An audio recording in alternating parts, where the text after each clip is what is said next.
Welcome to Dr. Judi Speaks, where we dive deep into the world of parenting thriving children. I am your host, Dr. Judith Josiah Martin. Come join us as we explore topics ranging from parenting with confidence to fostering emotional intelligence.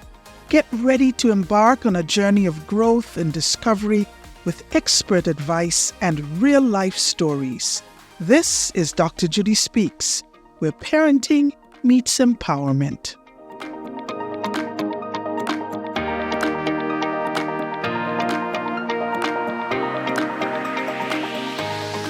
This is Dr. Judi Speaks.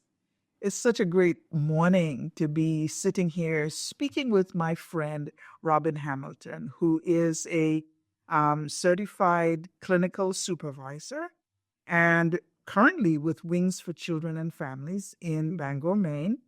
And you specialize in support services and working specifically actually with individuals who provide support services to children 0 to 5. And it's such a joy to be able to have this conversation with you. We have been working together for a number of years, and we are very passionate about children ages 0 to 5, their parents, their families, and lots of dynamics. And so today, I think our audience is going to be blown away by this amazing conversation that we're going to have. So how are you this morning, Rob? I am doing well and just tickled pink that we can have our conversation together. Yes, indeed. So tell me a little bit, what makes you passionate about services to children?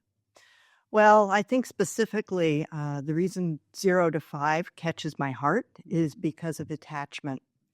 And I grew up I grew up in an alcoholic home, and there was not a lot of the emotional connection. And it wasn't until I was in my 40s that I first heard about attachment and bonding. And I realized in doing my own personal recovery work how important it was 0 to 5 to have infant-parent interactions that really are meaningful and building the bond rather than just maintaining a household. Right. And you're tapping right into my passion as well. My parents were not alcoholic, but they were workaholic, and my dad was always proud to say he had not taken a vacation in 15 years. And when you have parents who are absent all the time from morning till the end of the day, children are left to fend for themselves. And for us, for me and my siblings, we spent a lot of time on our own. Then mom got sick, and so she was preoccupied with her illnesses, right? So there were many gaps, although of course we had our community to fill in the gaps. But I became very passionate as a social worker for children who might not have people to fill in those gaps. So what happens to their nurturance and their attachment? And so today I really want us to tag into what is a nurturing parent? Like, when we think about what a child needs in terms of nurturing. In another Dr. Judi Speaks, we'll talk about attachment. But today we're going to focus in on what's nurturing, what's a nurturing parent, and what are some key components that we want our audience to really understand that they need to infuse their parenting with. So let's define it, because these are like social working, mental healthy words, nurturing parent. So for me, a parent is anybody who has a child that they're their primary care provider, that they're their caregiver most of the time. They are their residential custodial person, if you will. All right. Of course, there are many different types of parents. You've got biological parents, you've got kin who are doing parenting, you've got foster parents, and then these, our precious little ones, are in all kinds of different families. So all of these different people might have a different definition of what it means to nurture a child. So let's just start off at the basics. What is nurturing? Well, good question, because nurturing, as you were saying that, I was thinking of all different age groups of children, not just the 0 to 5. But the piece of nurturing to me is it's good soil. It's the growing. It's a conducive environment that allows a child to feel safe, explore, to be able to grow without fear of being doing a failing of that. Mhm. The other piece is that for nurturing, it isn't just taking care of the physical needs. I think that's what people really think. Oh, okay, well, I get my child to child care, and their diapers are changed, they get their food. I'll go pick them up after work, and I'll make dinner, and then I'll maybe do a bath and put them to bed. And I'm a nurturing parent. No, where's the eye contact? Where's the slowing down? Where's the cuddle time? Where's the piece of slowing our lives down as parents to recognize that children need touch, children need support when their feelings are dysregulated. They need someone who can listen to them without anger and being able to help co-regulate. Are you talking about, I like the listening piece because so many parents are distracted even when they're in the presence of their children. So a nurturing parent is an attentive parent, an attuned parent, a parent who steps back from their agenda and say, I'm going to listen to you right now. And they're doing it with their eyes, they're doing it with touch, and they're doing it with proximity. Yes. Right? Yes. And then now the child now feels safe, heard, right? And even warmth, would you say, coming from that. And seen. And seen. Which is very important, that they need to know that they're important to this important person in their life. So, and you talk, so this is nurturing. When I think, what nurturing, you talked about the soil and the growth, and I'm thinking warmth. I'm thinking about when we're nurturing the plants in our garden and the sun strikes it, the warmth of the sun, and then the watering that goes on under there. And I'm thinking that nurturing for the child, yes, we take care to make sure that they have bedtime and sleep and food and clean diapers and a safe environment where they're not going to have an accident and get hurt and somebody's got eyes on them, nurturing, right? All of that good stuff to get that soil so that they can grow well. But I'm thinking about warmth as a quality of the soil, as a quality of how the parents come into that relationship. So you talked about that touch, that listening, and that. Anything else when you're thinking about nurturing? Well, I think another really important part that is missed is you need to understand the developmental development of the child, whether it's social, emotional, or physical development. Because if you are asking a child to do something for which they are not developmentally ready for, that sets up frustration for the child. It can set up frustration, even anger for the parent. Asking a 2-year-old to get their shoes on and tie them because you're getting late for an appointment, that's not going to happen. You need the support. Then I was thinking about, there's a book, Frog and Toad, and there's a story in there where Frog goes out and yells at his garden to make the plants grow. And they will grow if they're in the soil. You can't make that happen. So if we do that with our children, if you're always trying to push them and not letting them be where they are, so that you hear and you let them lead in some things, what they're ready for. And that goes beyond 0 to 5. Wow, that's so you talk about parents being mindful of the developmental stage that the child is in, because a child 0 to 2 is certainly not like a child 3 to 5, which is not like a child 5 to 7. And each age range has specific capacities. And by that, I mean they have things that they're capable of doing. And in that developmental stage, the nurturing parent is supposed to know what they're helping the child to grow towards for the next stage, right?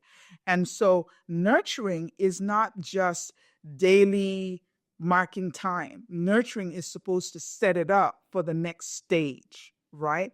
And so when we look at the developmental stages that we're nurturing, so you talk about social development, emotional development, physical development.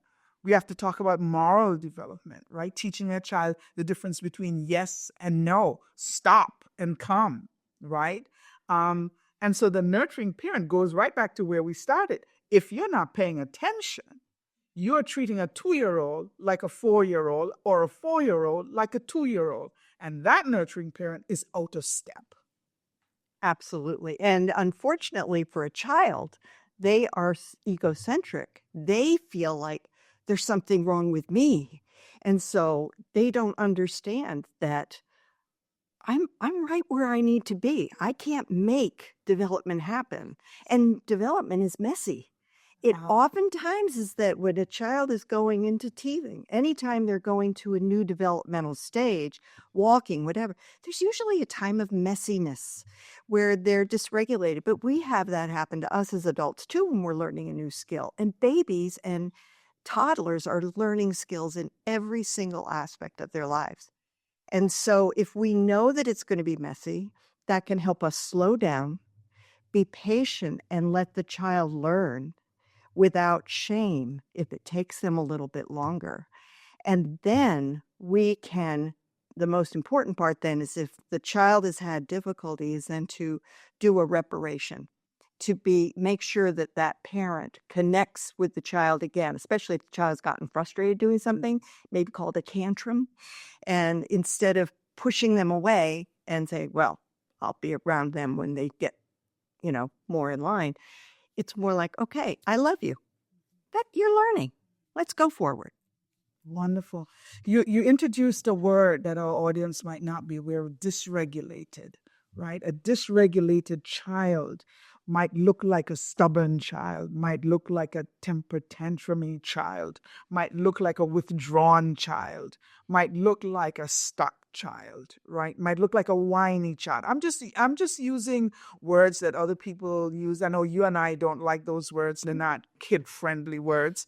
But a dysregulated child is a child who's been asked to do something socially or emotionally or morally that's outside of their developmental stage. And a parent who is not listening or attending or watching might not be aware that they're the ones that are dysregulating the child. They're the ones that are setting the child up for this attitude, and I'm air quoting attitude, that might be happening, right? So now it's on the parent to pull back and say, am I really in the right place to parent this child right this moment? Do I need a timeout and then come back to my baby, as opposed to my baby needing the timeout? Right? And then you talk about reparation. So once the parent says, okay, it's my attitude or my behavior or my emotional state that's affecting the child, let me step back a little bit. And then I'm going to come back to my kid and I'm going to do some warm affirmations and say, I saw when you were crying. Now, when the baby is nonverbal, 0 to 2, much of this is going to be in the holding and the handling and the quietude that we try to get the child back into a regulated state, right? And then we do something that helps to soothe and bring back the warmth for that child. So when we look at dysregulated, it's a two-pronged kind of thing. Child dysregulated is usually a reaction to parent dysregulation. Repair, parent get back on track, then help baby get back on track. What do you say? Do you think I captured that? Oh, well, you did very well. Very, very well. In fact, when you said the piece about modeling, I will never forget with one of my kids. Oh, could he whine? Oh, could he cry? Every little thing. And it drove me crazy. And then I heard a skit on Saturday Night Live of the whiners. And they were going, I don't want to do this. And I thought, oh my gosh, that's me. I whine at him. And that's what he's learning to do to communicate when he's frustrated. And then I learned to say instead, when your voice sounds like mine, I need to stay regulated, and then let him know, I can't hear whining. When your voice sounds like mine, we can move forward. Oh, wow. Now that is a great example for our Dr. Judi Speaks audience. Oh my gosh. And I'm glad you brought that in, because I'd like to share one too. I am a grumpy person in the morning. Oh my goodness. I am not an early riser. And guess what kids love to do? Get up at 5 o'clock in the morning. Those 1 year olds who are walking, those 2 year olds trying to climb over the crib and get your attention when you're when you're trying to get that last snooze before you're grown awake to get ready for the job. And my kids were both, I had two daughters, and they were both early morning risers. And as adults, I hear them making jokes about how they used to um, try to figure out which one of them was going to be it to have to wake me up. And it hurts my heart. It almost brings me to tears that my kids were scared of me so young because I had this early morning attitude.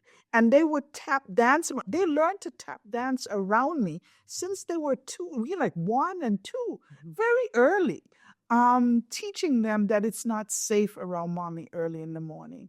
And fortunately, their father was an early morning riser. So they had somebody who could make up or compensate for my deficit. But I'm thinking about our parents who are lone parenting out there, who might not have somebody to bounce off or to share that journey within parenting. They're the sole it for all of this stuff. And so going back to a word you use, it can get very messy, right? And I want our audience to know that it's okay to make mistakes. It's okay. Kids are so resilient. They're so forgiving that if you're attending and you make a mistake, you can always get up and say, that was not okay for mommy to grump at you this morning. That was not okay for mommy to snarl, or that was not okay for mommy to be impatient, or to not wait for you to get your shoes on, or to say, to raise her voice at you. I'm going to try to make sure I don't do that with you tomorrow. Okay, well, what do you think about that? Because I think part of a nurturing parent is a parent who can own their stuff and say, I'm sorry, even to a little kid. And there's Absolutely. no loss of face for that. Absolutely. And what that's reminding me of is a nurturing parent not only knowing what the developmental stages are and the ways they can develop, but what about temperament?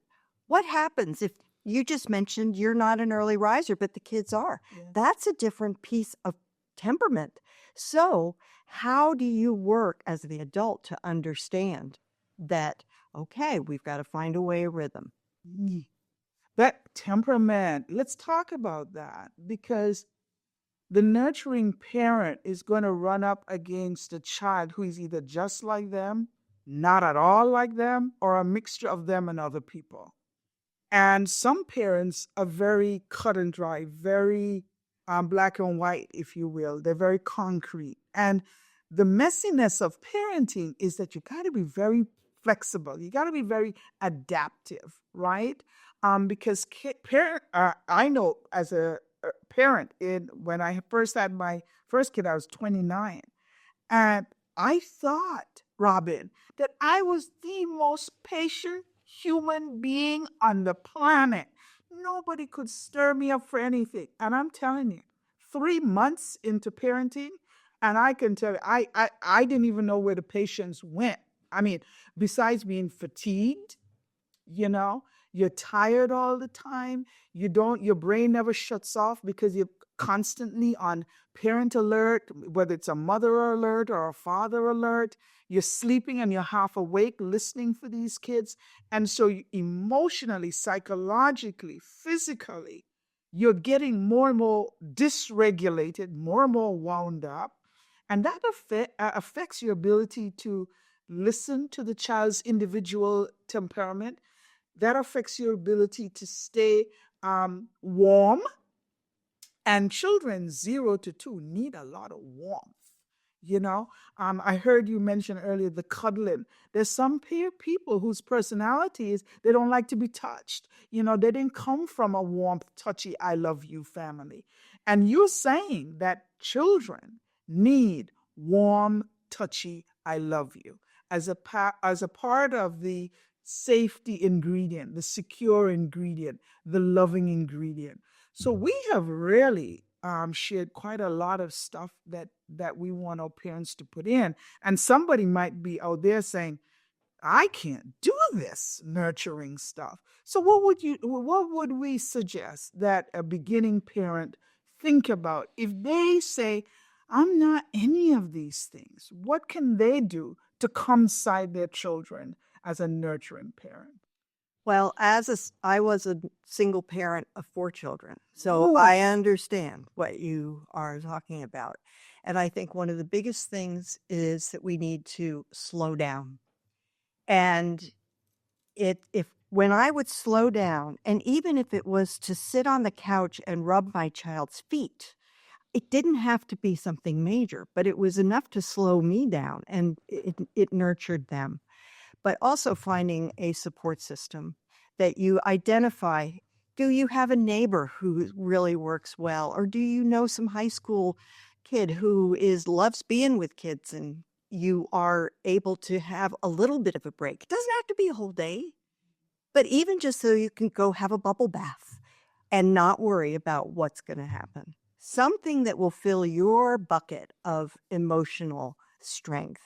And then you will be able to give it to your child. Just like when they say on the airplane, you have to put the mask over yourself first and then give it to your child. I would even add also that another key ingredient, you mentioned slow down, have a support system. I also would say some shifting in expectations, right?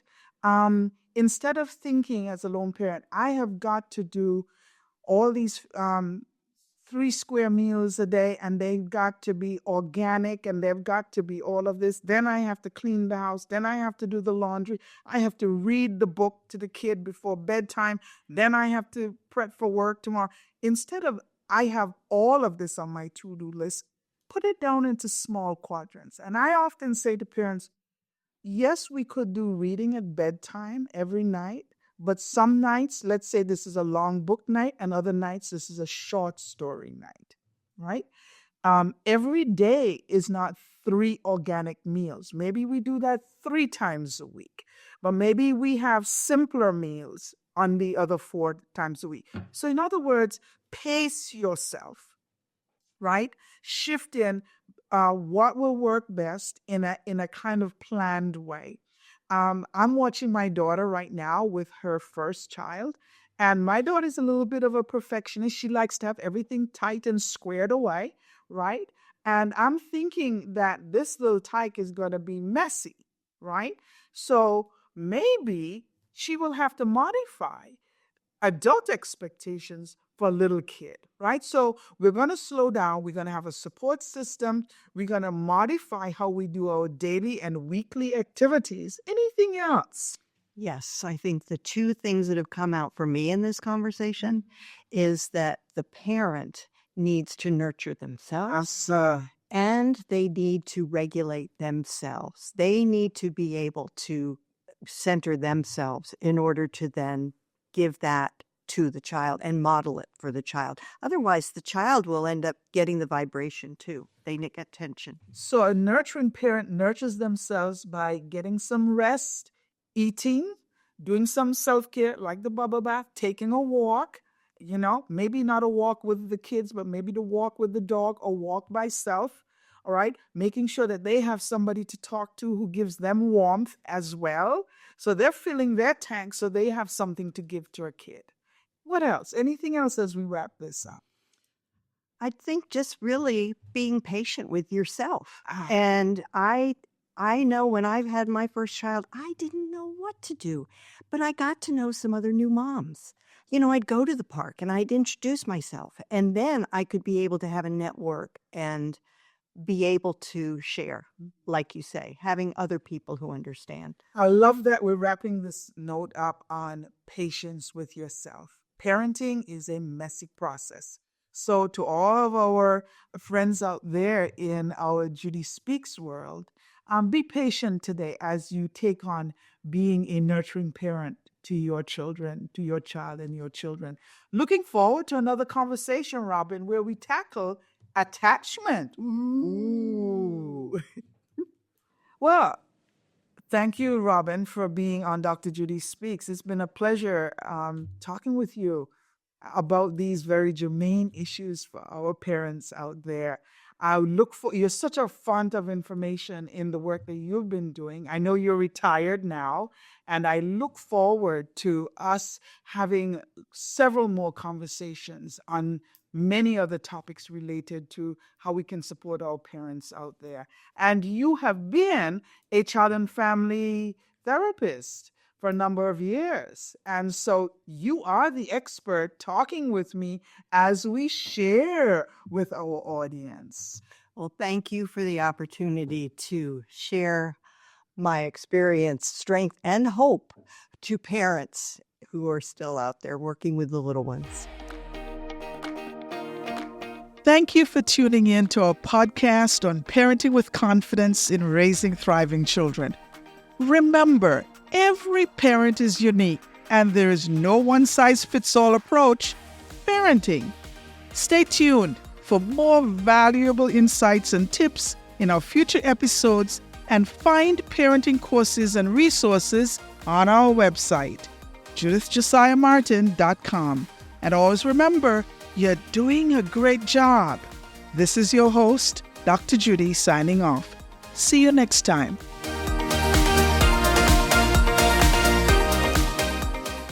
Thank you to our guest today.